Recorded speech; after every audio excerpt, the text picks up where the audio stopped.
Hi అండి, నమస్తే. Welcome back to VV Kitchens. నేను మీ వర్ధిని విజయ్. సంక్రాంతి స్పెషల్ రెసిపీస్లో భాగంగా ఒక మంచి ఈజీ రెసిపీని చూపించబోతున్నానండి. అది మరేంటో కాదు, చక్రాలండి.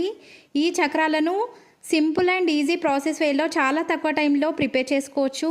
మిగిలిన పిండి వంటలను ప్రిపేర్ చేసుకోకపోయినా కూడా ఈ చక్రాలను ఈజీగా ఉంటాయి కాబట్టి అందరూ ప్రిపేర్ చేసుకుంటూ ఉంటారు. నేను చెప్పే చిన్న చిన్న టిప్స్ పాటిస్తూ కనుక ఈ చక్రాలను ప్రిపేర్ చేసుకుంటే చాలా క్రిస్పీగా, ఎలాంటి నూనె పీల్చకుండా ఈజీగా ప్రిపేర్ చేసుకోవచ్చండి. ఈ చక్రాలను తినడం కనుక స్టార్ట్ చేసినట్లయితే ఆపడం మాత్రం మీ వల్ల కాదండి. అంత టేస్టీగా, అంత క్రిస్పీగా ఈ చక్రాల రుచి అనేది ఉంటుంది.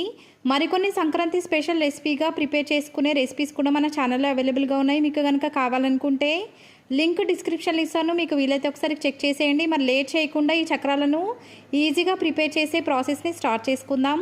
ముందుగా ఒక పెద్ద గిన్నెలోకి 1 కేజీ దాకా బియ్యం పిండిని తీసుకోవాలి. దాంట్లోకి 3 టేబుల్ స్పూన్ల దాకా కారాన్ని, రుచికి తగినంత ఉప్పును వేసుకున్న తర్వాత 100 గ్రాముల దాకా నువ్వులను వేసుకోవాలి. నువ్వులతో పాటుగా 50 గ్రాముల దాకా జీలకర్రను కూడా వేసుకున్న తర్వాత ఈ పిండిలోకి 1 టేబుల్ స్పూన్ దాకా అల్లం వెల్లుల్లి పేస్ట్ని, 1/2 టీ స్పూన్ దాకా పసుపును కూడా వేసుకున్న తర్వాత వీటన్నిటిని కూడా ఈ పిండితో పాటు కలిసేలాగా కలుపుకోవాలి. ఇలాంటి పిండి వంటలను ప్రిపేర్ చేసేటప్పుడు కేవలం లావు బియ్యంతో మిల్లు కాడిచ్చినటువంటి పిండితో మాత్రమే ఈ వంటలను ప్రిపేర్ చేసుకోవాలి. సన్న బియ్యంతో ప్రిపేర్ చేసినటువంటి పిండితో అస్సలు ఇలాంటి పిండి వంటలను చేయకూడదండి. అలా గనక చేసినట్లయితే ఈ పిండి వంటలు మొత్తం కూడా పాడయ్యే ఛాన్స్ ఉంటుంది. అస్సలు క్రిస్పీగా రావు, చాలా గట్టిగా మారతాయి. అందుకే కేవలం దొడ్డు బియ్యంతో ప్రిపేర్ చేసినటువంటి పిండితో మాత్రమే ఇలాంటి వంటలను చేసుకుంటూ ఉండాలి.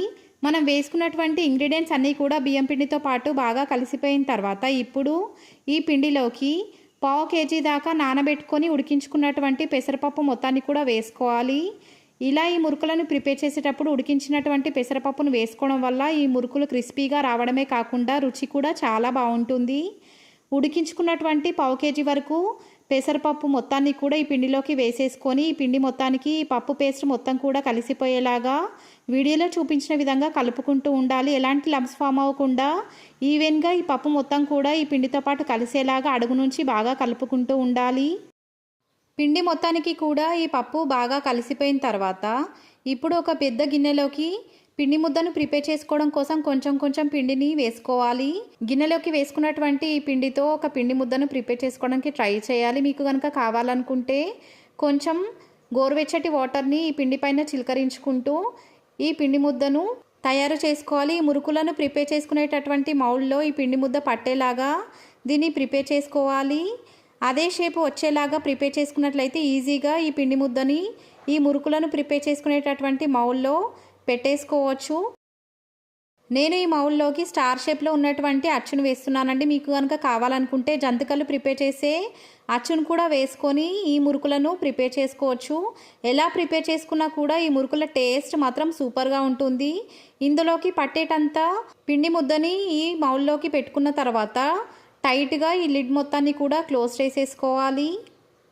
ఇప్పుడు ఆయిల్ రాసినటువంటి ఒక పెద్ద ప్లేట్ పైననైనా లేదా లావుగా ఉండేటటువంటి ఆయిల్ కవర్ పైన అయినా కూడా ఈ మురుకులను ప్రెస్ చేసేసుకోవాలి. వీడియోలో చూపించినట్టుగా మీకు నచ్చిన సైజులోకి ఈ మురుకులను ప్రెస్ చేసేసుకున్న తర్వాత అన్ని మురుకులను కూడా ఇదే ప్రాసెస్లో ప్రిపేర్ చేసుకున్న తర్వాత ఇప్పుడు ఈ మురుకులన్నిటిని కూడా ఆరిపోకముందే ఆయిల్లోకి వేసుకొని డీప్ ఫ్రై చేసేసుకోవాలి. ఎన్ని మురుకులు అయితే ఆయిల్లోకి సరిపోతాయో అన్ని మురుకులను ప్రిపేర్ చేసుకున్న తర్వాత ఇప్పుడు స్టవ్ ఆన్ చేసి స్టవ్ పైన ఒక ఐరన్ ప్యాన్ని ఉంచి ఆ ప్యాన్లోకి డీప్ ఫ్రై కోసం ఆయిల్ని వేడి చేసుకున్న తర్వాత ఆయిల్ బాగా వేడైన తర్వాత మంటను లో ఫ్లేమ్లోకి అడ్జస్ట్ చేసుకొని ఇప్పటి వరకు మనం ప్రిపేర్ చేసుకున్నటువంటి మురుకులను ఒక్కొక్కటిగా ఈ ఆయిల్లోకి జాగ్రత్తగా వేసేసుకోవాలి. మురుకులు మొత్తాన్ని కూడా ఆయిల్లోకి వేసుకున్న తర్వాత 1 to 2 minutes పాటు ఫ్రై చేసుకోవాలి.